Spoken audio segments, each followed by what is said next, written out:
On April 25, 2015, a deadly earthquake struck Nepal. One of the many government organizations to respond was Nepal's own Gurkha Army.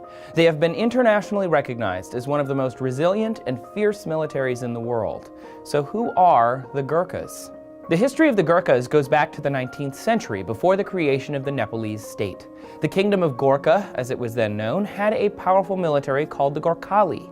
After witnessing them in action during the Anglo-Nepalese War of 1816, the British in India decided to recruit mercenary soldiers from their ranks by the thousands. They became the backbone of British forces throughout their Asian empire.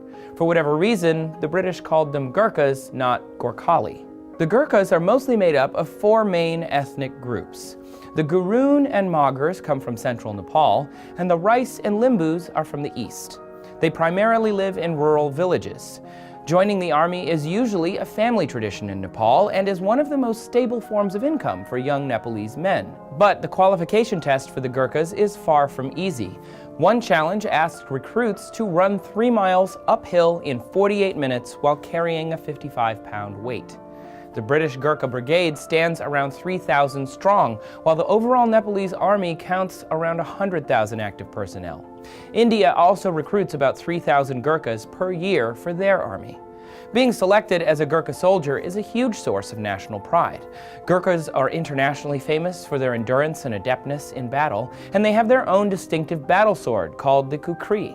During Prince Harry's military service for the United Kingdom, he was sent to work with a Gurkha battalion, and afterwards, according to reports, he was made an honorary Gurkha soldier because of his popularity among the troops. Today, Gurkha soldiers are hired for operations in the Balkans, East Timor, Sierra Leone, Afghanistan, and Iraq. An Indian field marshal once proclaimed that if a man says he is not afraid of dying, he's either lying or is a Gurkha. With so much proud military history surrounding the infantry, it's easy to see why the British military has revered the Gurkhas for over 200 years. The earthquake that struck Nepal has brought a large number of issues to light about the problems within the country's government. To learn about the desperate struggle for democracy in the small nation, make sure you watch this video next. So, what's been going on in Nepal?